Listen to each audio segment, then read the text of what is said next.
Hey guys, time to check out the new patch that dropped today. It's a big one, so I'm going to try and cover everything properly, starting with the changes you really have to know, and then each role and the runes as well. By the way, I read through the ideas you had for hitting the 600k subs, most a giveaway, a surprise, and some kind of like real life video, so let me know if you have any ideas for that. Then we're going to hit it today or tomorrow, so keep your eyes peeled this week for a giveaway. So the big changes you have to know, first of all, Zoey nerfs, and honestly, as much as I meme about Zoey a lot, and I personally hate playing against her, she's getting destroyed this patch. Her passive will have a slightly better AP ratio, but her Q damage is down a 60 damage off rank 5, which is quite a lot. Her AP ratio has been halved, and if that wasn't enough, it no longer applies her passive damage past the first champion hit. That last thing, the passive damage, actually really matters because now a wave clear is going to be worse, and she can't roam as well. She'll get bullied in lane a lot harder. Her W cannot drop teleport anymore. It does give some more move speed and have a better AP ratio though, and her E cooldown is no longer reduced at all when an enemy champion falls asleep. Also, removing the first part, the drowsy part with a QSS or whatever, will mean that you do not fall asleep anymore at all. These are pretty massive nerfs, honestly, making her wave clear worse, reducing her main damage spell massively, and making her sleep worse at the same time. The same patch. Those are the reasons you pick Zoey. When you're going to hit all three of those things after a string of recent nerfs, you are going to make the champion a lot weaker. The reason I think they're doing this is because they're basically like, okay, we definitely messed up with this champion, like let's over nerf her, make her weaker, like really weak, but then buff her slowly up to a normal level. They've done that kind of thing before, and to be honest, I'm really not sure how good she is going to be anymore if she cannot sleep people and one-shot them properly.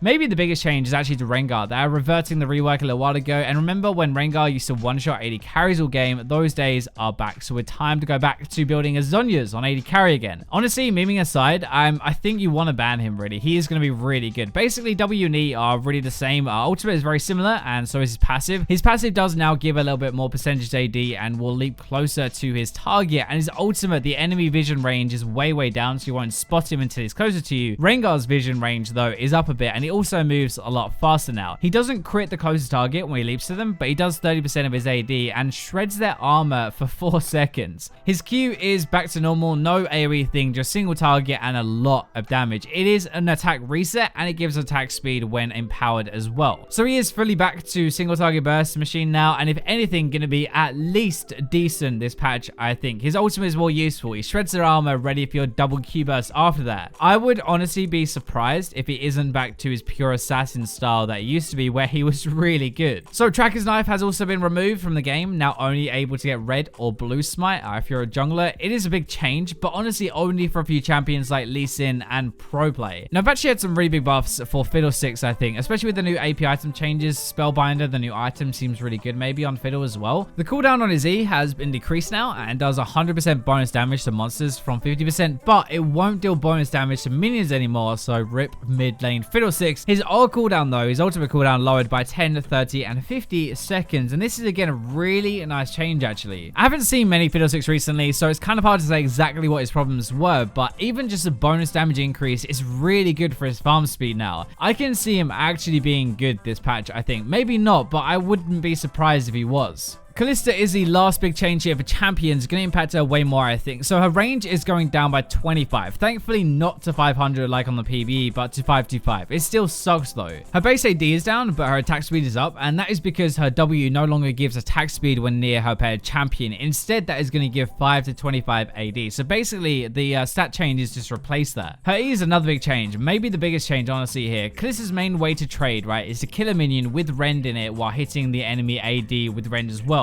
Getting a free rend on them basically, and resetting the cooldown and mana at the same time. Now though, that costs mana again up to level 9, and that could be pretty bad for her. Ages ago, I don't know if you guys remember this, they removed the mana refund and Kalista was garbage, so I guess we're gonna have to see, but maybe she goes back to that. Final big change for items, Wit's End. Costs less and more on hit damage now. It steals 6 magic resist per hit, 3 for ranged champion, up to 30 magic resist stolen. This is actually really good, especially for melee champions now. Maybe with the Volibear buffs, you're going to build this on him, who knows. But 2,400 gold is like support item cost. It is so cheap. Yes, it does take 10 hits now to stack fully for a ranged champion like an AD carry, but still, the amount you get for this seems really worth. So any champion who will eventually get a Rage Blade together with it would be really good. Now, AP item changes, very very quickly, there will be a video out tomorrow looking at how people are building AP champs now after these, by the way, so look out for that. But just to quickly cover everything. Lost Chapter costs a little bit more gold. It gives 10% cooldown reduction, but it upgrades into 3 items now: Ludens, Archangels, and the Hexed Out GLP. Ludens has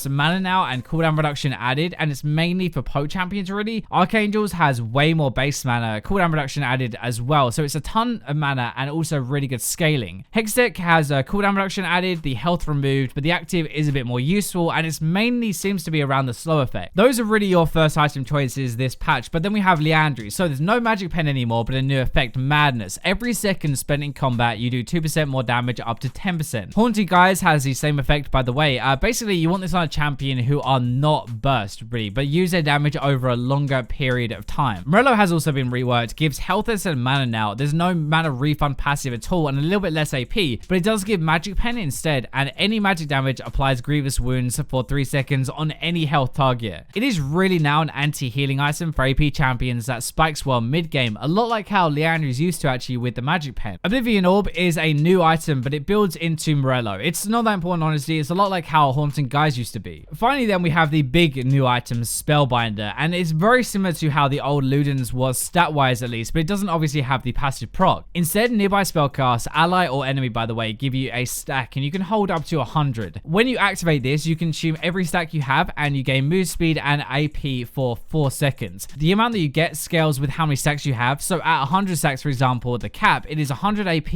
and 30% move speed. Basically, when you're using this, watch for how many stacks you have before using. Yes, you can use it at 50 stacks, but obviously it's going to be less powerful than if you just waited for the 100 stacks, and also you want to use it before your big cooldowns. If the enemy AP has this, which they probably will do, try and run away when they activate it and waste the time that it's up for. It only lasts for 4 seconds. Other AP stuff, Twin Shadows is more for supports really. It's kind of like Frost Queen's Claim. It is a new item obviously, but it's kind of doing the same thing. Void Staff has 10 less AP, Rylaz has 10 more, and Death Cap is now cheaper, and it gives 40% bonus to AP, which is actually pretty good. Especially as well, remember that it scales with all the AP you get from Spellbinder, and you're getting a maximum of 200 from that item, so that is crazy good. Let's move into the champion stuff now. So your W costs less mana on Swain, your ultimate is going to be healing for more per second, slightly easier to activate the second explosion part as well. Pretty minor changes for the Birdman, probably because he seems okay, but people are still really learning his new kit honestly, so we'll have to wait a few patches before we get anything major. Darius Slow is a bit bigger, so his W has lower cooldown at early ranks and more damage at later ranks, and his E actually gives you 5% more arm penetration. These are good changes for him, I think. Being able to use your W more, especially early, is really going to be good, but I think with this new Bruiser Keystone coming out soon, it could be really good again, but we'll have to see really.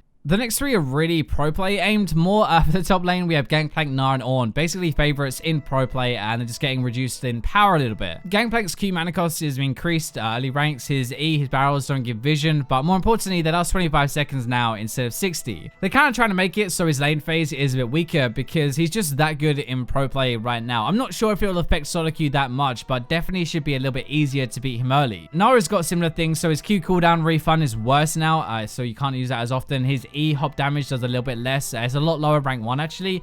Again, it's not really a solo queue thing. It's kind of more pro play. I think it's just a very safe pick, but it should mean his poke is a bit weaker. Plus, Frozen Mallet is getting a nerf this patch as well. It isn't huge, but the slow for range champions is now 20% instead of 30%, and for Gnar, he gets hit by that as well. There are a few things for Ornn. So firstly, being hit by the brittle mechanic now that he has lasts half as long on you than it used to, which is really big. His W won't last as long, does less damage later, and has a higher cooldown, and his E has shifted damage around. Honestly, you probably won't notice that part very much, but it can't hit anyone twice on pass through and hit on terrain. Obviously, I don't main top lane, but Ornn doesn't seem a massive problem. He doesn't seem to be doing as well anymore after getting nerfed constantly. I know he isn't bad, but I think it will definitely bring him down from being as popular and sit with the other tanks more now. We might actually see him more as a support actually. Moving into the jungle, Evelyn's E base damage has been increased. Nerf's last patch were honestly just really brutal. They took her from one of the best to pretty bad. So this is bringing her back up a little bit more to viable, hopefully. Shyvana will get a little bit less AD per level, and Q will deal 20% less of a total AD now, which again aren't really massive changes.